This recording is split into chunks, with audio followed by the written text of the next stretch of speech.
सात्विक आहार आपने पाया पर विचार आपका सात्विक नहीं है, अधार्मिक विचार है, दुष्ट भाव है, तो सात्विक व्यर्थ हो जाएगा भोजन, वो उसी को सपोर्ट करेगा। भोजन के समय बिल्कुल सावधान रहो, वो आपकी नस नाड़ियों में फैलकर वैसा ही प्रभाव फैलाएगा जैसा आप चिंतन कर रहे हैं। भोजन के समय जैसा विचार होता है ठीक वैसा ही आपका स्वभाव बनता है। महापुरुषों का स्वानुभव पूर्ण सिद्धांत है कि भोजन के समय सावधान। भोजन में जो रस बनता है वो नस नस में फैलता है, और जिस चिंतन से चिंतित होकर पाया वैसे ही प्रभाव पड़ता है।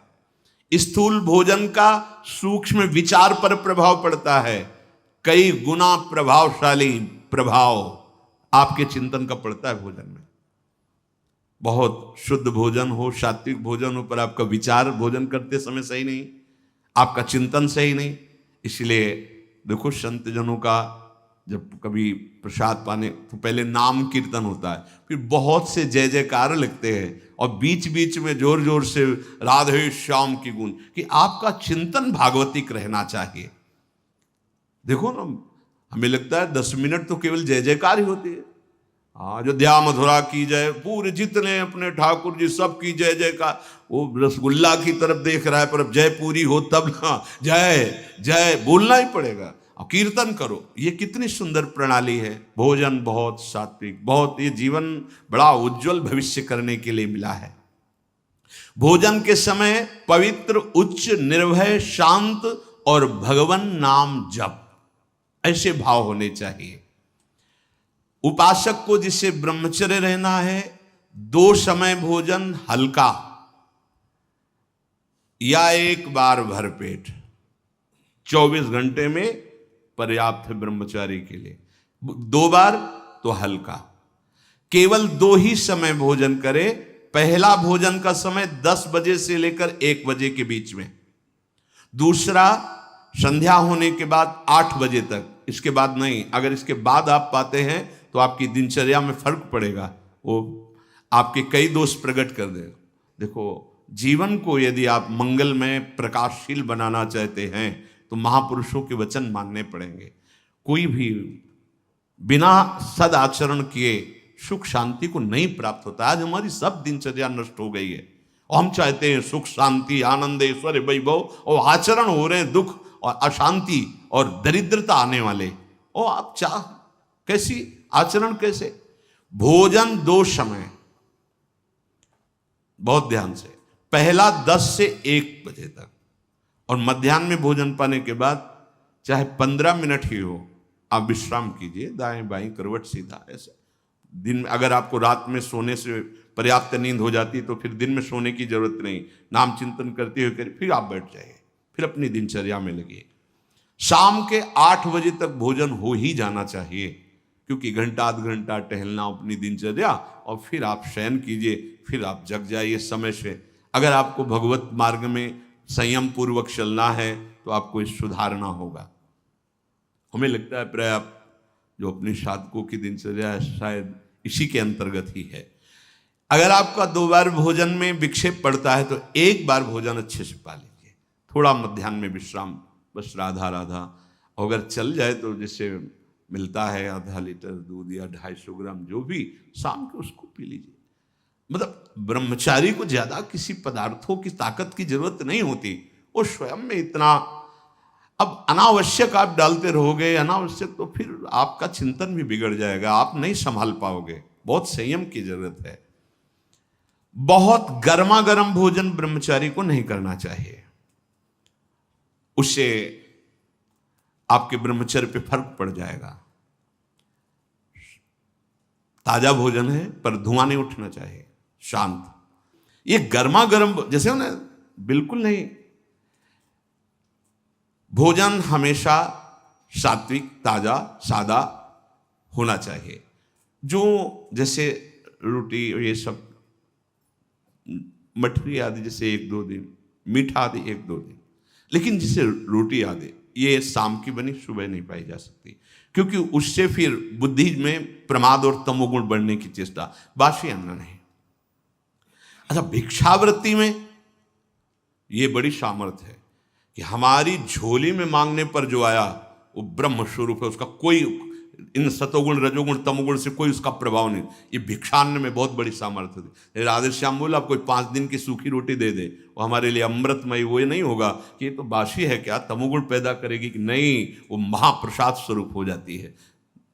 लेकिन अगर सुविधा है तो ताजान, बहुत गर्मा गर्म नहीं, सात्विकन और कम से बहुत लाभ होता है। आपकी सारी जीवनी शक्ति आंतों में पचाने में लग जाती है। अच्छा, एक बार पच नहीं पाया, दोबारा फिर उतना ही जान लिया, तो भजन क्या करोगे? थोड़ा जो जीवनी शक्ति है उसको आप ईश्वर के ध्यान में, चिंतन में लगाने, जिस दिन आप व्रत रहते हो, जो एकादशी, तो आप देखो उस दिन ज्यादा भजन होगा, अल्पाहार। अगर आप अन्न को उतना ही सीमित पाए जो आपके भजन में विक्षेप न डाले, ये ठूस ठूस के यहां तक भर ले, क्यों? तुम शरीर हो क्या? तुम्हारा विषय है क्या? अरे समझो, बेकार को इस थैले को मोटा करते चले जा रहे हो। ये थैला है।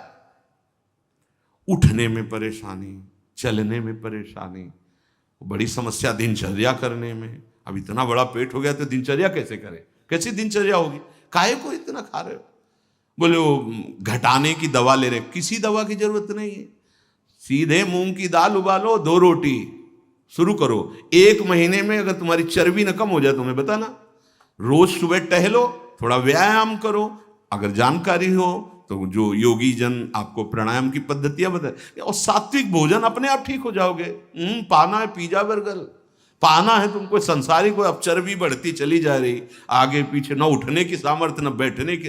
भाई वृद्ध हो गए हो तो बात अलग है, यहाँ तो जवान के से मतलब ये पेट निकलना मतलब अपने जीवन को खोखला कर देना है।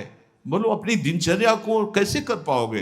अब इतना मोटा शरीर बनाने से कोई लाभ नहीं है। आप समझते हो, स्वस्थ शरीर उसे नहीं कहते कि जितना मोटा हो गया स्वस्थ शरीर। आपकी दिनचर्या स्फूर्ति युक्त होनी चाहिए, वो उचित आहार से। युक्ताहार विहार भगवान के वचन हैं।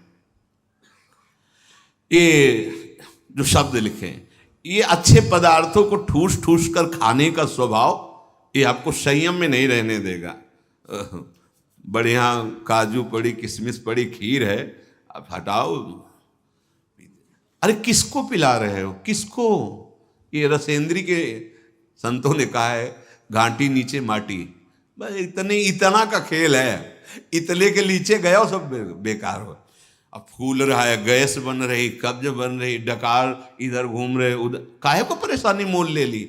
छोटी कटोरी, जरा सा राधा राधा, स्वाद भी हो गया, प्रसाद भी हो गया, शरीर पुष्टता के लिए। ब्रह्मचारी को काजू बादाम पिस्ता हलवा रबड़ी रसगुल्ला की नहीं आवश्यकता है, प्रार्थना मान लीजिए, नहीं जरूरत है। वो अपने आप में एक महान बल धारण किए हुए है। पर अब यही समस्या है कि ना संयम समझ पा रहे हो, ना आहार को समझ। ये आहार तुम्हारा विषय नहीं है। आपको ठीक प्राणों का पोषण करने के लिए उतना जल, उतना अन्न, उतना पौष्टिक आहार देना है, जिससे हमारा मन हमारे कार्यों में हमारे अनुसार चले, जो शास्त्र आज्ञा है।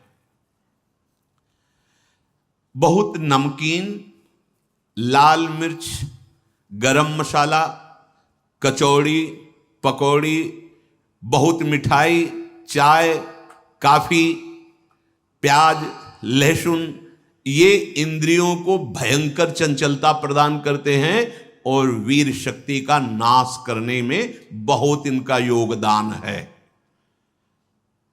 पूज्य पादुड़िया बाबा से किसी ने कहा कि बाबा हम तो जहां भिक्षा मांगते हैं वहां प्राय पकवान ही मिलता है। बाबा ने कहा कोई बात नहीं, अगर 4 रोटी पाते हो तो 2 कचौड़ी ले लीजिए, बस हो गया, कोई परेशानी नहीं होगी।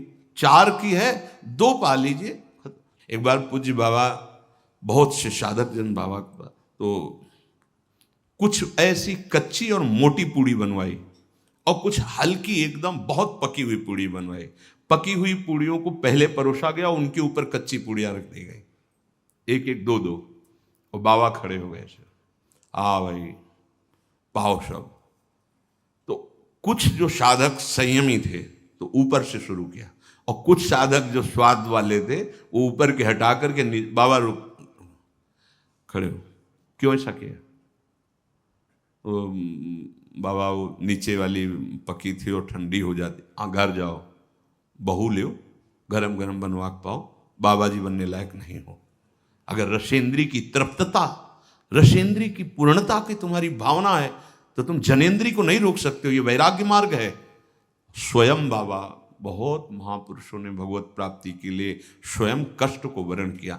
गिरिराज में कोई बहुत बड़े धर्मात्मा पुरुष आए थे, सब संतों को भंडारा कर रहे थे, और उधर बाबा भी पहुंच गए। तो सन्यासी महात्माओं के चरण धोकर वैसे ही आचार्य पद्धति से पवाया जाता था, और जो बाहरी भिक्षुक ऐसे होते थे उनको लाइन में खड़ा किया जाता था। बाबा लाइन में खड़े हुए जाके, और उनको मोटी रोटी दी जाती थी, और वहाँ खीर पकौड़ी कचौड़ी ये सब ऐसे चलता था। वहाँ दक्षिणा भी दी जाती, उनको केवल मोटी रोटी दी जाती थी।